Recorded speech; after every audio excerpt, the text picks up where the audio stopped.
So we'll take a look at the dashas. This is the Vimshatari dasha sequence. It shows us a person's past, present, and future general trends. We know that life does not happen all at once. We know that karma does not manifest all at once. Life and karma manifest over time. So we have this calendar, this hands on the clock. Now with the system's approach to Vedic astrology, we just take the Mahadasha ruler as a general trend or riverbed of time, the main period ruler. And then we also look at the Antardasha for this as the subperiod or the operating planet.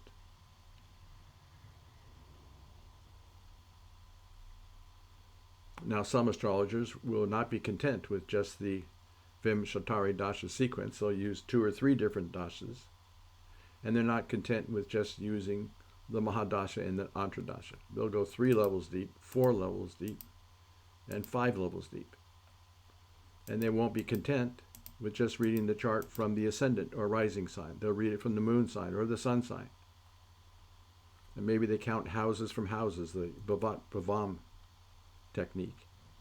Or maybe they'll use the mathematical system, the Ashtaka Varga Bindu points. Professor Chowdhury in India used to say, those astrologers using so many techniques are on a ring road in Delhi. They are traveling in circles. They will never arrive anywhere. We want to arrive somewhere. So we keep it simple. Truth is simple. It's insecurity that breeds complexity. So we take Mahadasha, Antardasha, and we overlay the transits in a person's birth chart, and we read from the ascendant, not from the moon sign, everything from the ascendant.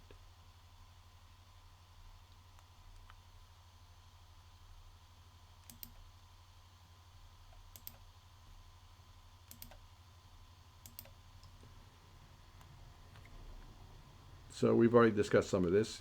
2 younger brothers, 2 younger sisters. One brother died at 59, another at 67, his sister at 67. No wife, no children.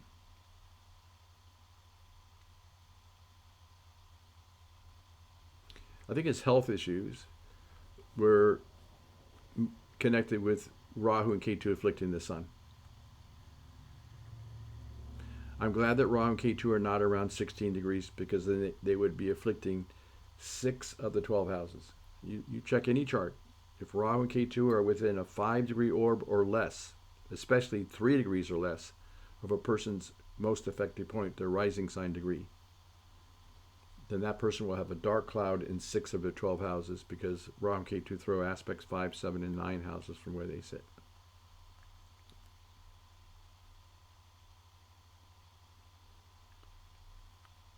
So in 1957, he starts to get into spirituality. Look at this, is K2 subperiod, Moksha Karaka. 1960, he gets his licentate in philosophy. That's between a master's degree and a doctorate. And that qualifies him to teach philosophy at the seminary or college level. So that's the 8th house, philosophy.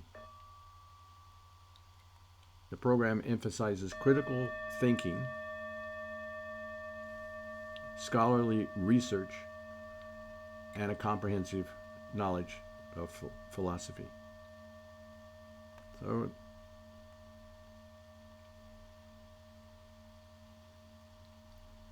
it was in Venus subperiod from 58 to 61.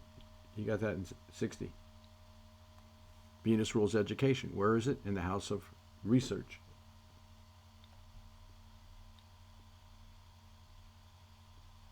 Scholarly research. 8th house.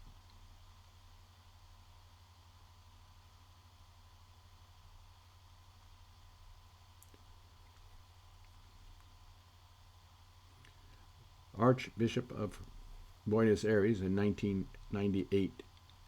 Let's take a look at that. Look at the subperiod. He was in his Saturn, this 19 years, look at this. This is really his foundation. Well, let's back it up here. In 64, he goes into Guru for 16 years, Jupiter. Education. It's a Panch Mahapurush Yoga in the house of relationships and foreign lands. Then he goes into 19 years of Saturn, which teaches patience, perseverance, humility, and service to humanity. And it's in the house of Dharma, in the house of Guru. I also call it the house of Buddha, the house of religion.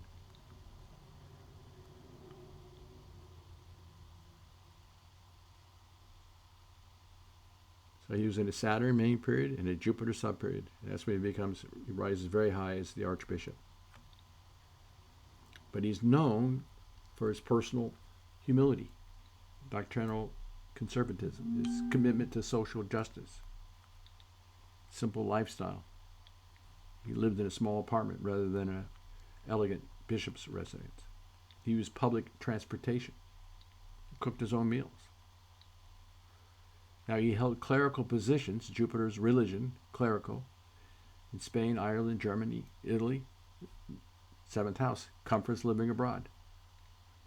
Languages, conversant in Latin, Spanish, Italian, German, French, Portuguese, English. 8th house. Moon rules the house of speech.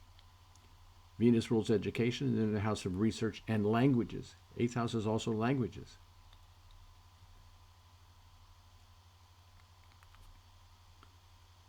Cardinal, 2001.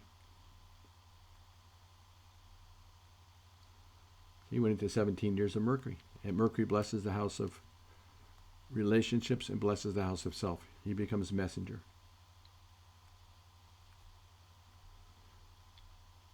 He did the 7 years of Ketu as the Pope. Well, he became the Pope in 13th of March 2013. Mercury, Jupiter. Fabulous, powerful, very powerful.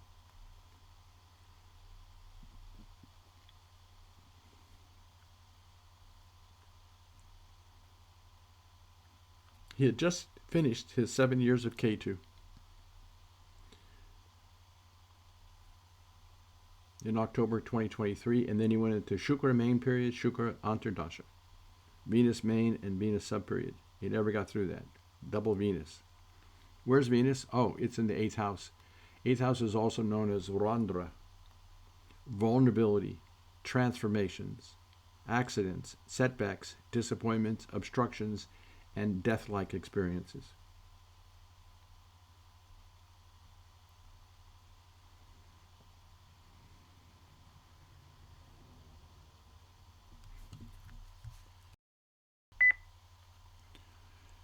So in systems approach to Vedic astrology, we also want to view the birth chart connected with the transit chart. All significant events in life are always connected with the transits of the 4 slow-moving planets. So you don't have to chase all 9 planets, but it's a good idea to know where is Guru. Jupiter takes 12 months to go through a sign. Where are Rahu and Ketu? They take 18 months to go through a sign. And where's Saturn? Saturn takes 2.5 years to go through a sign.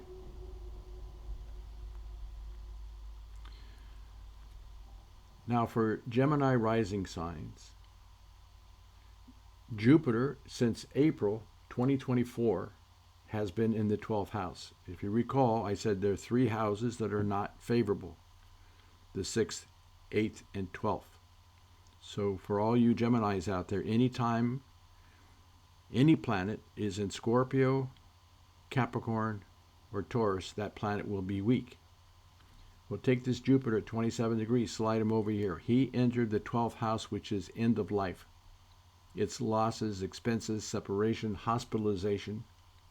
It can be things like imprisonment and ashrams and retreats in foreign lands. But Jupiter, which is a wonderful planet for him, ruling religion, goes into his 12th house, end of life. And he will get out of here at the end of May 14th. So we'll call it May 15th. Jupiter will enter, if you're a Gemini, you're about to have tremendous relief, because the past year of Jupiter in your 12th house has not been favorable. Many Geminis, losses, expenses, separation, depression, isolations. They could be in hospitals, they can be in prisons, they can be in some institution. But middle of May 2025, Jupiter will come to your first house and then spend 1, 2, 3, 4, 5 years going through 5 favorable houses. You'll have tremendous support. Always watch the 4 slow-moving planets. The other slow-moving planet is Saturn. And Saturn has been in a mess for over 3 months for everybody. Look at this Saturn-Rahu conjunction. Is that good? No. In fact, Sun came into Pisces, went over Rahu, kept going. Venus and Mercury left Aquarius, came into Pisces, went over Rahu, not good. And then they went retrograde and came back to Rahu. And now they're direct, pulling away from Rahu. So they're pulling away, that's fine. And notice that Saturn is finally starting to pull away as well. So I'm going to show you these dates, how you look at the transits. It's a very sweet technique. So this is the birth chart, and this inner circle is the birth chart. It's just a circular format of this. This is why I like using this Parashara's Light software program, because it does allow me to overlay in the outer circle the transits of the planets. But look at this mess back here, what's been going on for the whole world.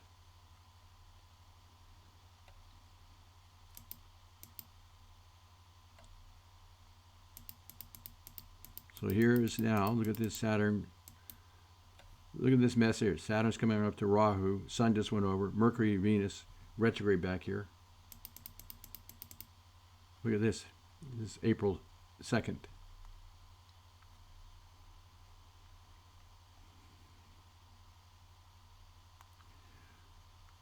But see here, if we use a 5-degree orb, then technically around the middle of March, the whole world started to have this problem with Rahu and Saturn. Rahu and Saturn close conjunction. I'm going to illustrate it. What does Saturn represent? Well, it represents the masses. It represents immigrants, the elderly, the poor and the needy, and manufacturing. Well, we've had problems. Manufacturing, that's the tariffs that are coming on. And all these trouble with immigrants, and shipping off immigrants to prisons and other countries. So worldwide there's problems here.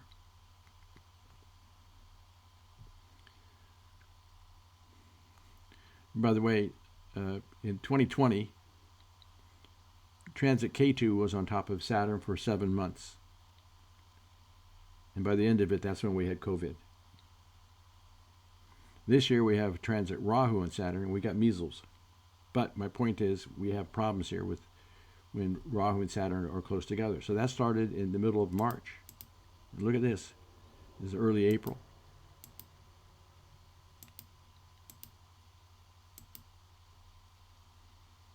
So they'll start to separate here around the middle of May.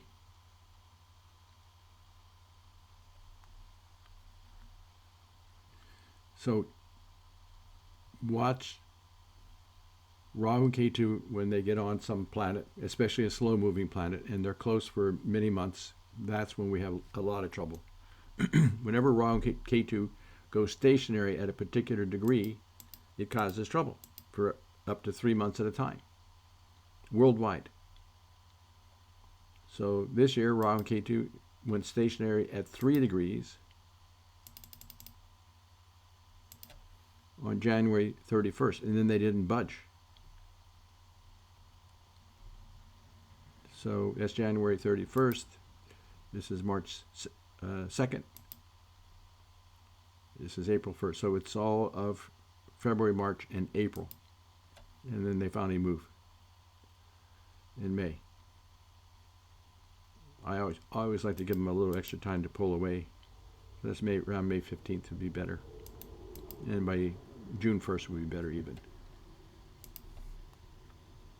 If Rahu and Ketu stop on your rising sign degree or on top of one of your planets or in a transit planet, for 3 months. The first month a person will say, I think there's something wrong. The second month they will say, oh yes, something is seriously wrong. And the third month they will think they're not going to make it. And that's when they have serious trouble, like hospitalization or bankruptcies or divorces or suicides. So this is very powerful knowledge. This is a reflection of a person's sanchita karma. We're working out this lifetime. And no science on earth, other than the horoscope reading, can reveal the mysteries of life. So I appreciate all who are watching these videos for educational reasons. As per ancient Vedic literature, those who learn astrology, those who teach astrology, and I love this part, those who guide others toward happy lives, attain moksha, liberation.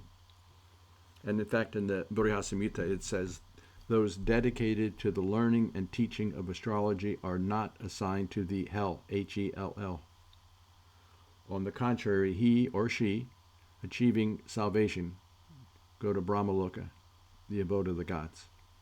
That's a pretty good reason for studying Vedic astrology.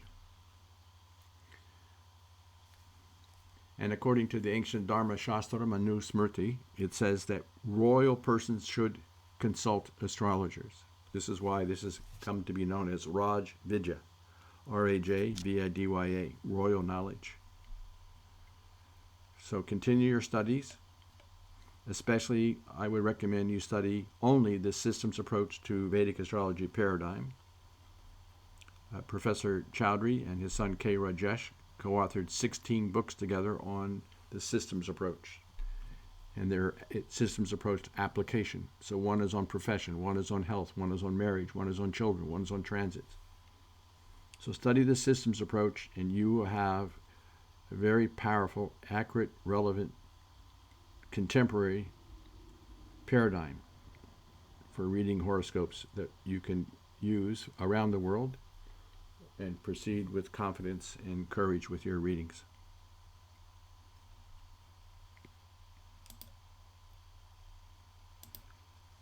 So I hope this little update